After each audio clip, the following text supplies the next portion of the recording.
Greetings everybody and welcome to Madrid Ball.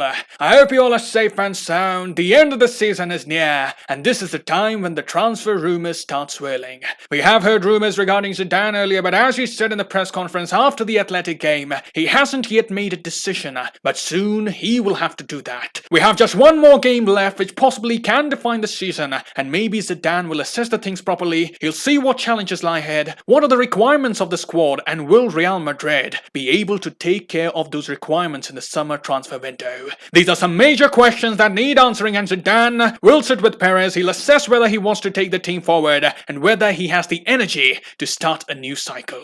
Most of us are hoping that Zidane takes up this challenge and leads Madrid to a new era of dominance. But just in case if he decides to walk away, we are hearing some rumors suggesting that Allegri has been offered a 2-year deal with a 10 million salary. But even in those reports, they have emphasized that the deal will only go through if Zidane decides to step aside. So we have no other option. We must await the decision of Zindine Zidane. But moving away from the managerial position, there are many other players who are just at the brink of exit. And today we will be focusing on the reports of Marca, who go on to suggest that Real Madrid will not be looking to loan players this summer. They rather would be focusing more on sales and generating enough money to bring in design players. And here we have a list of names who potentially will be making a move very soon.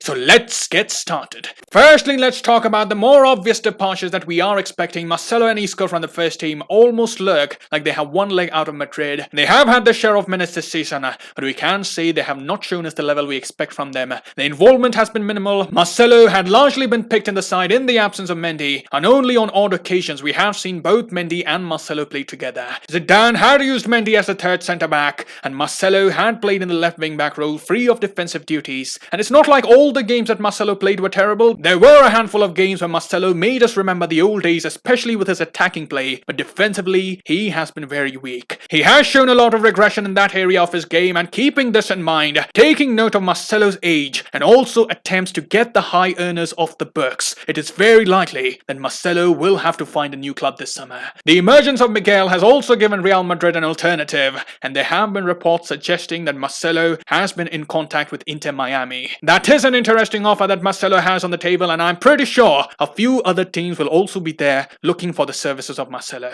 As for Real Madrid, they would be making the process easy. They will not interfere much in the choice of Marcelo, and hopefully he would be given a hero's farewell, because that is something that Marcelo has earned. So let's wait for more updates on the future of Marcelo, and the other player whose departure looks almost certain is Isco. We all can agree Isco is nowhere near the level he used to be. Zidane has used him sparingly this season, and only during the games it was absolutely necessary Isco was used. Zidane as well throughout this season has shown limited confidence in Isco, and in return we can say that in the minutes that Isco has received, he has shown us exactly why Zidane doesn't have the faith in him. His movement of the ball has been sluggish, he lacks sharpness, his decision making wasn't good enough. We have really missed the creativity that he used to bring to the table, and as much as I remember, he only had 1 or 2 games where he made a difference for Madrid. But we can say those performances were very few, and it is difficult to see him staying after such a poor season. So unless a different manager comes in and sees something in Isco that we aren't seeing at the moment, it is most likely that Isco will be out. Now the good thing for Isco is that he's still 29, and it's not like he has completely lost his ability to play at a high level. He can definitely go to another team, get regular minutes, come close to the level he used to have before, but we can say at Madrid his days are very limited. But now if we talk about the youngsters who are out on loan and at the risk of getting sold, we are hearing reports that Dani Ceballos, Takefusa Kubo, Luka Jovic, Vallejo, Borja Mayoral, these players are also on the verge of getting sold if we are to believe the words of Marca, and seeing the names, it shouldn't come as a surprise with the way they have played this season.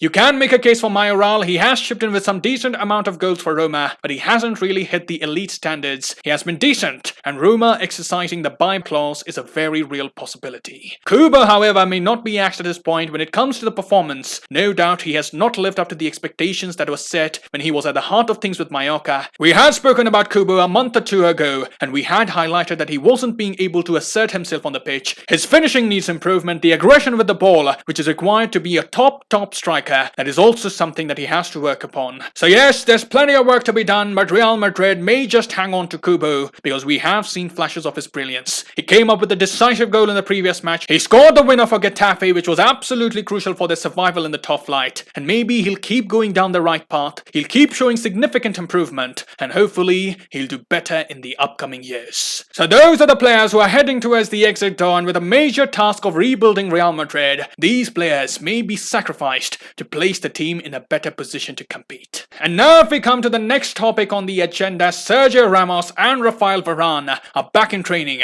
and both are going to be available for the match against Villarreal. As you can see here in the picture, Sergio Ramos is back in training with the squad, and when that happens we usually see a player returning for the match day. But we also have to be open to the possibility that this may be the last time we see Ramos and Varane in the whites of Madrid. Sergio Ramos saga is continuing, but Varane being sold for a profit, that can also be one of the stories of the summer. So we'll keep an eye on the players, we'll see how they react as the referee blows the final whistle, because as you all know, sometimes the body language of a player says a lot of things. So keep an eye on that, and of course there will be nothing to analyze on this front. If Madrid somehow go on to win the title, we'll probably see tears of happiness in case that happens. And last but not the least, let's talk about the hitman, the goal scorer, who has been shining the brightest in Madrid for the past 3 years. And when a man keeps performing at such a high level at a team like Real Madrid, you just cannot afford to keep him out of sight. The world of football has reacted sharply to the return of Benzema to the French national team,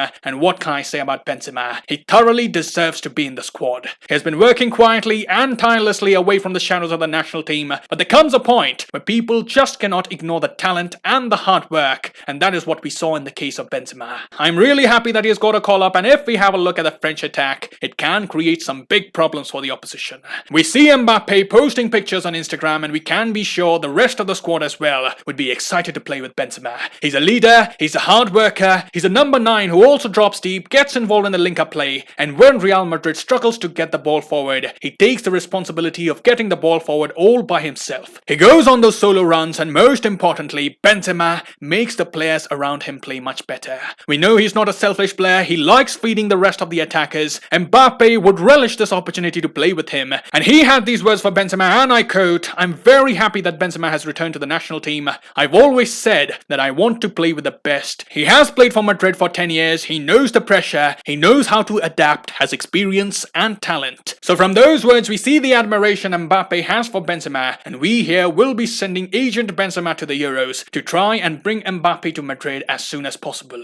The Euros can be a platform where we see the devastating duo work together, and then they would probably continue to work in Madrid as well. So thumbs up to Benzema for getting the recognition that he deserves, and hopefully he will perform with the French national team just like the way he has done with Madrid over the years. He has been involved with the national team from a young age, and he must be absolutely thrilled to have got this opportunity again. So let's see how he performs there, and we'll also be keeping an eye on the rest of the Real Madrid players who would be representing the national team in the Euros and the Copa America. It's going to be an eventful summer, and we'll discuss all the events on this channel. So that is all I have in this video. Do let me know your thoughts on the topics that have been discussed over here. Which youngster do you think has a chance of staying at Madrid? Let me know in the comments below. I'll see you soon. Till then, take care. Glory to Madrid. And as always, a la Madrid.